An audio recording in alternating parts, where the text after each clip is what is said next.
ఎక్కడ ఇచ్చిండు ఫిర్యాదులో రాసిండు ఆయన పలానా దగ్గర ఇచ్చిన ప్లేసు ఏదో ఫిర్యాదులో మరి ఎక్కడో క్యాంప్ ఆఫీస్ ఇచ్చినట్ట. సీసీ కెమెరాలు ఉన్నాయి. క్యాంప్ ఆఫీస్లో ఉన్నాయి కానీ మరి చూపెట్టాలి. క్యాంప్ ఆఫీస్లో సీసీ కెమెరా పెట్టలేము. సరే నువ్వు అది చెప్తున్నా నేను, నువ్వు ఇచ్చిన తేదీలు సమయము అవన్నీ ఉంటాయి కదా, అది చెప్తున్నాను. ఏదో ఆధారం ఉండాలి. ఇప్పుడు నేను ఊరికే నేను అది ఉన్నా ఇది ఉన్నా నేను బయట పెట్టుకుంటా అవన్నీ. అవును అవును అవును అవును. సో నువ్వు ఇచ్చిన అంటున్నావు, ఓకే ఫైన్. నేను నువ్వు ఇచ్చినంత నువ్వు కట్టుబడి ఉన్నావు, నేను తీసుకోలేదా నేను కట్టుబడి ఉన్నా. సో ఈ పంచాయతీ ఇట్లా ఉండొద్దు కదా, తేలాలి కదా. ఈ తీసుకున్న వాడికి పనిష్మెంట్ జరగాలి. ఓకే, న్యాయంగా ఏం జరగాలంటే నేను కనుక పైసలు తీసుకుంటే నాకు పనిష్మెంట్ జరగాలి. నేను పైసలు తీసుకోకుండా నువ్వు తప్పుడు కేసు పెట్టినామంటే నీకు పనిష్మెంట్ జరగాలి. లేదంటే నీ వెనకాల ఎవరు చెప్పించినావు వానికి పనిష్మెంట్ జరగాలి. రెండుట్లో ఏదో జరగాలి కదా. సో నేను రెండు జరగాలని నేను కోరుకుంటాను. నేను తీసుకుని ఉంటే నాకు పనిష్మెంట్ జరగాలి, లేదంటే తప్పుడు ఆరోపణలు చేసినందుకు నీకు పనిష్మెంట్ జరగాలి. దీన్ని తేల్చాల్సిన బాధ్యత ప్రభుత్వం మీద ఉన్నదనే నేను అనుకుంటున్నాను, పోలీసుల మీద ఉందని నేను అనుకుంటున్నాను. దానికి అనుగుణంగా చర్యలు తీసుకోండి. నేను ఎప్పటికీ చెప్తున్నాను, నేను పోలీసులు వదిలిపెట్టినా, కంప్లైంట్ ఇచ్చిన వాళ్ళు వదిలిపెట్టినా, నేను దీన్ని ఇంకా ఎక్కడైనా ఏ స్థాయికైనా తీసుకుపోయి నేను దాన్ని 80% లై డిటెక్టర్ చేసి తీరుతాను నేను దీంట్లో. ఎందుకు అంత ఏముందని ఏదో నేను నిజాయితీగా బతికినాను. ఎవరికైనా ఆపద ఉందంటే నేను తీసుకుపోయి ఇస్తాను నేను పైసలు. అది లేకపోతే పలానా బుచ్చన్న పలానికి పైసలు ఇవ్వాలి తీసుకుపోయి ఇచ్చేసాను. నేను అటువంటి కుటుంబం తెచ్చినాను. నేను మా నాన్న జీవితం మొత్తం సోషల్ వర్క్ చేసి దళిత జాతికి ప్రజల కోసం ఇచ్చినాడు మా నాన్న. నేను కుటుంబ నాకు నేపథ్యం ఉంది, నాకు ఉట్టి కాదు కదా, నేను ఉద్యమాలు పనిచేస్తున్నాను, నాకు నేపథ్యం ఉన్నది. నువ్వు నా వ్యక్తిత్వాన్ని నన్ను చంపేస్తానంటే ఎట్లా? నువ్వు నా క్యారెక్టర్ని చంపిస్తాను నేను అనుకుంటానా? అంతే కదా, నేను చనిపోయినట్లే కదా. నేను నిజాయితీ నిలబడ్డాను. నేను రాజకీయాలు నేను ఒక రాజకీయాల నుంచి వచ్చినాను. నాకు కూడా కొన్ని రాజకీయాలు ఉన్నాయి. నేను కొన్ని నేర్చుకుని విలువలు నేర్చుకున్నాను. నేను విద్యార్థి అప్పటి నుంచే నేను విప్లవ రాజకీయాల్లో ఉన్నాను. నేను ఆ కమిట్మెంట్ నేను ఇంకా కొనసాగించాలని నేను రాజకీయాల్లో ఉన్నాను. నేను ఇంకా నువ్వు వచ్చి నా వ్యక్తిత్వాన్ని చంపుతాను ఎందుకుంటా? నేను కూడా దానికి అనుగుణంగా ఫైట్ చేస్తాను. నేను ఈ సిస్టంలోనే ఫైట్ చేస్తాను. అదే చెప్తున్నా కదా, నువ్వు నాకు ఇచ్చిన అంటున్నావు కదా, నేను చెప్తున్నా ప్రూవ్ చేయి, సైంటిఫిక్గా ప్రూవ్ చేయండి. నేను అదే చెప్తున్నా, దొరుకుతాయా? ఓకే, లేవు కదా, కరెక్టే కదా. అందుకే ఇదొకటి ఉంది లై డిటెక్టర్ది, దాన్ని పెట్టండి. నేను అడిగి ఉంటా, నువ్వు ప్రూవ్ లేదు ఇష్టం లేదు మాడదా అయిపోద్దా? నేనంట రేపు నాకు రేవంత్ రెడ్డి నేను 10 కోట్లు ఇచ్చినంట, కేసు పెడతావా రేవంత్ రెడ్డి మీద? పెడతావా? నేను దామోదర రాజ నరసింహ నా దగ్గర 50 కోట్లు తీసుకున్నాను అని చెప్తా అంట అనాలా? ఇప్పుడు నేను ప్రశ్న పెట్టి అనొచ్చు కదా. అంటే చెప్పడానికి మనకు కూడా కొంచెం ఉండాలి కదా. నేను చెప్పడానికి పెద్ద విషయం కాదు కదా. నేను ఓడిపోయినా ఫ్రస్ట్రేషన్ నేను కూడా చెప్పొచ్చు కదా. నాకు 50 కోట్లు ఆఫర్ చేసినా నేను కూడా చెప్పొచ్చు కదా. కానీ నేను అంత దిగజారలేను కదా. నేను కూడా నువ్వు ఏదైనా ఆరోపణ చేసినప్పుడు ఆరోపణకు కట్టుబడి ఉండాలి, నేనైనా సరే ఎవడైనా సరే.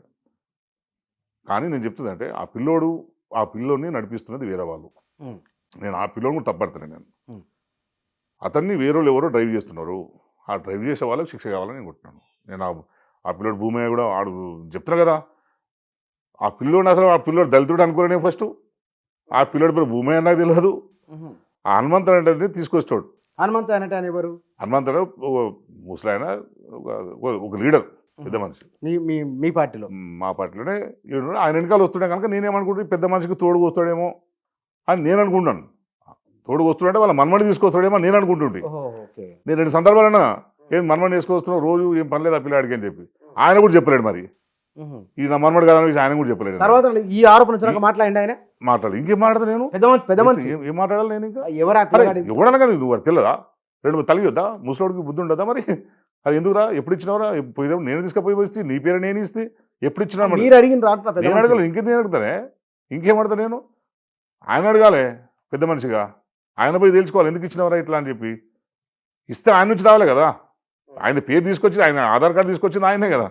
ఈయన గురించి నాకేం తెలుసు? 5-6 మంది పేర్లు ఆయన తీసుకొచ్చిండు. నేను దాన్ని ఎంక్వైరీ కోసం పంపించినాను. ఎంక్వైరీ కోసం కదా పంపించింది, శాంక్షన్ కోసం కాదు కదా. శాంక్షన్ కోసం కాదు, ఎంక్వైరీ చేసిండ్రు. పంచాయత్ సెక్రటరీ అందరు డాక్యుమెంట్స్ చూసుకున్నారు, అప్లోడ్ చేసిండ్రు కదా, అంతే. అది ఆయనకు ఉండాలి. అది నేను ఇప్పుడు ఎందుకు ఫోన్ చేస్తా? నిజంగా నేను ఫోన్ చేయాలనుకుంటే నేను రాజీ కావడానికి ఫోన్ చేయాలి. నేను పైసలు తీసుకుంటే భయపడితే నేను ఫోన్ చేయాలి. వద్దురాబాయి నీకు మళ్ళీ ఇచ్చేస్తే ఎందుకు బతిరాడాలి? నేను బతిరాడతాను. ఈ విషయంలో మీరు స్టిక్ ఆన్ అయి ఉన్నారు. 100% చెప్తున్నా కదా. నేనే కాదు, ఎవడెవడి మీద నిజంగా ఆరోపణలు చేస్తారో రేపు భవిష్యత్తు ఇట్లాంటి ఆరోపణలు చేయకుండా శిక్ష జరిగే విధంగానే ప్రయత్నం చేస్తాను. ఎందుకంటే ప్రతి ఒక్కడు అడిగారు, ఏముండదు. గది తీసుకుండు, ఇది కోటి సంపాదించుండు, అన్ని కోటి సంపాదించుండు, నువ్వు గాలికి మాట్లాడతావు. ఇప్పుడు మీరు విపక్షంలో ఉన్నారు, అధికార పక్షం మీద ఆధారం లేకుండా మీరు గాలి ఆరోపణలు చేయరు ఇక నుంచి. ఎప్పుడు చేయం. నేను అప్పుడు చేయలేను, ఇప్పుడు చేయను నేను. దానికి బేస్ ఉంటుంది కానీ పేపర్ ఆన్ రికార్డ్ చూసుకొని మాట్లాడతాం కదా. గాలి ఆరోపణలు ఏం చేస్తాం?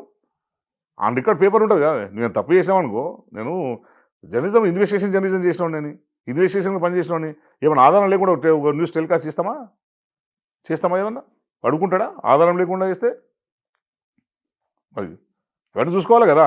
నువ్వు మాట్లాడే ఆధారం ఉండాలి.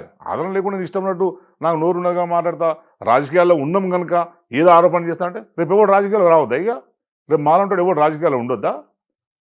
నీలాగా సంపాదించుకోవడం రాజకీయాలు ఉండాలనా? నీలా కోట్లు కమిషన్లు కొట్టాడు రాజకీయాలు ఉండాలనా?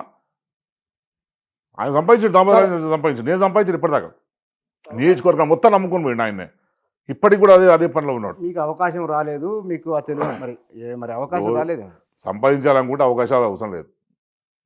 పైసలు గడ్డి తినాలనుకుంటే, అక్రమాలకు చేయాలనుకుంటే అవకాశాలు కళ్ళ ముందు చాలా ఉంటాయి. కానీ నేను వాటిని వద్దనుకున్నాను. ఈ ఫిర్యాదు విషయంలో మీ ఫైనల్ డైలాగ్ ఏమిటి? ఈ ఫిర్యాదు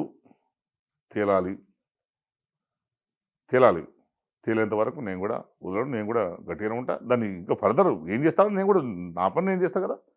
నేను ఫస్ట్ ప్రభుత్వాన్ని పోలీసులు ఏం డిమాండ్ చేస్తున్నట్టే లై డిటెక్టర్ టెస్ట్లకు పెట్టాలి, రికమెండ్ చేయాలి. ఎట్లా చేస్తారనేది మీరు తీసుకోండి. దానికి నేనేం సపోర్ట్ చేయాలో చెప్పండి, నేను తప్పకుండా సపోర్ట్ చేస్తాను. నేను కేసు పెట్టండి. కేసు పెట్టి నిజాల్ని తేల్చడానికి ఏ మెకానిజం ఉన్నదో ఆ మెకానిజాన్ని మీరు వాడండి. నిజాలని మీరు తేల్చండి. ఇప్పుడు చెప్తున్నాను నేను పొలిటికల్ కేసే అంటున్నాను, పొలిటికల్ కుట్రనే అంటున్నాను. అయినప్పటికీ కేసు పెట్టండి అని నేను చెప్తున్నాను. నేను ఇది తప్పుడు కేసు పెట్టొద్దని చెప్తాను. పొద్దున ఒక ఫ్రెండ్ ఫోన్ చేశాను, అడ్వకేట్ నాకు బాబు వెల్విషర్, అన్న స్క్వాష్ పిటిషన్ ఇద్దామని. ఎందుకు ఇద్దామన్నా నేను వేస్తే మనం తప్పు ఒప్పుకున్నట్టు, స్క్వాష్ కాదు మనం దీన్ని ఇక ఫైట్ చేద్దాం అనుకుంటాను. అట్లా అన్న సరే కాదు. సో నేను దాన్ని ఎట్టి పరిస్థితుల్లో అయినా సరే దాని నిజాలని తేల్చాలని నేను గట్టి నిర్ణయంతో ఉన్నాను. ఇప్పటికి కూడా అదే ఉన్నాను. నేను ఎందుకు కాన్ఫిడెంట్ కూడా నా మీద నాకు పూర్తి నమ్మకం. నేను ఎవ్వంతో నయా పైసలు ఆశించాను, తీసుకోను కూడా. నేను ఎన్నికల కోసం కూడా ఎవ్వంత పైసలు తీసుకోలేదు. ఎన్నికల కోసం కూడా మా దగ్గర పనిచేసే ఎవరితో డబ్బులు అడగలే. మా దగ్గర బీర్ కంపెనీలు ఉన్నాయి, వెంచర్స్ ఉన్నాయి, చాలామంది రియల్ ఎస్టేట్ వ్యాపారం చేస్తారు. ఎవ్వరి దగ్గర నేను ఒక్క పైసా అడగలే. అంత నిజాయితీగా నేను పని చేసుకున్నాను. నువ్వు నా మీద పట్టుకొని నేను యూజ్ చేసుకున్నాడు, 3 లక్షలు తీసుకున్నాడు, 12 లక్షలు తీసుకున్నాడు, గాలి మాట్లాడితే అయిపోద్దా? ఎవరైతే తప్పుడు ఆరోపణలు చేసుకుంటాడోకి ఈ కేసును